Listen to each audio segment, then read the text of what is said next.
បរោះរត់ម៉ូតូកង់3ឥណ្ឌាដែលមានវត្ថុតាក់ទងច្រើនជាប់ខ្លួនចូលខ្លួនមកបំភ្លឺនៅអធិការដ្ឋាននគរបាលក្រុងតាខ្មៅហើយ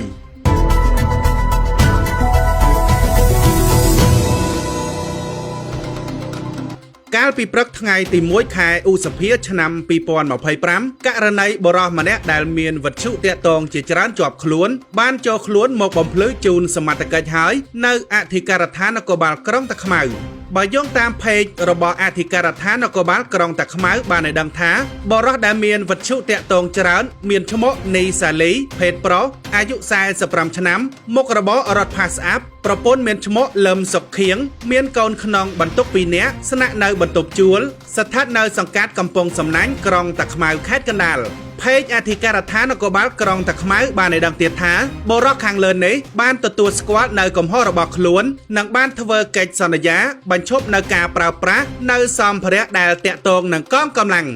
សូមបញ្ជាក់ថាសមត្ថកិច្ចក៏បានអញ្ជើញភរិយារបស់បរិសុទ្ធខាងលើមកប៉ុស្តិ៍នគរបាលរដ្ឋបាលកំពង់សំណាញ់ដើម្បីធ្វើការសាកសួរដែរដោយស្ត្រីជាប្រពន្ធបានប្រាប់ថាស្វាមីរបស់គាត់ធ្លាប់មានរបួសក្បាលធ្ងន់ធ្ងរកាលពី10ឆ្នាំមុនធ្វើឲ្យមានស្មារតីមិនសូវល្អហើយនិយាយស្ដីក៏មិនសូវដឹងខុសដឹងត្រូវប៉ុន្មានដែរហើយដោយសារតែការស្រឡាញ់របស់ជាកងកម្លាំងទើបប្តីរបស់គាត់តែងតែយកប្រាក់ដែលកូនជូននៅរដូវបុណ្យទានទៅទិញអាយគោមID ខ្នោះដៃជាដើមយកមកប្រើដោយមិនដឹងថាខុសច្បាប់ឬប៉ះពាល់ដល់ស្ថាប័នសមត្ថកិច្ចនោះឡើយហើយសូមឲ្យសមត្ថកិច្ចមេត្តាយោគយល់ផង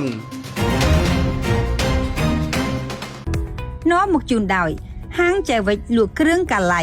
កាបូបស្បែកជើងនិងនាឡិកាដៃគ្រប់ប្រភេទបើអស់លោកស្រីអ្នកនាងកញ្ញាចាប់អារម្មណ៍សូមទំនាក់ទំនងតាមរយៈលេខទូរស័ព្ទ089 74 00 46 096 85 28 883 ឬក៏ទៅដល់ទីតាំងផ្ទាល់ដែលមានអាសយដ្ឋាននៅផ្សារអូអំបិលក្រុងសិរីសោភ័ណ្ឌខេត្តបន្ទាយមានជ័យនាំមកជូនដោយទឹកពិសាបរិសុទ្ធ CPHN ជាទឹកបរិសុទ្ធមានរសជាតិឆ្ងាញ់ត្រជាក់ជាប់ចិត្តដិតអារម្មណ៍ជាកម្មសិទ្ធិរបស់សហគ្រាស CPHN មានដាក់លក់ទូទាំង25រាជធានីខេត្តហើយបើឲ្យលោកស្រីអ្នកនាងកញ្ញា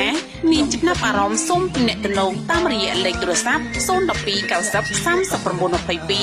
086 21 26 71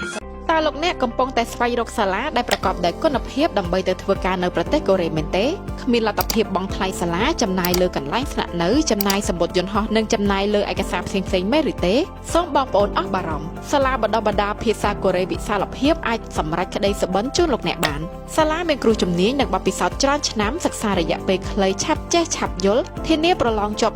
100% លោកអ្នកទទួលបានកញ្ចប់ការចំណាយទាំងស្រុងកន្លែងស្នាក់នៅសម្ភារៈសិក្សានិងការបណ្ដុះបណ្ដាលពេញម៉ោងរហូតបានប្រឡងជាប់និងបានទៅធ្វើការនៅប្រទេសកូរ៉េរៀនរហូតប្រឡងជាប់មិនកំណត់រយៈពេលសូមតាក់ទងមកសាលាវិសាលភាពទាំង3សាខាឥឡូវនេះ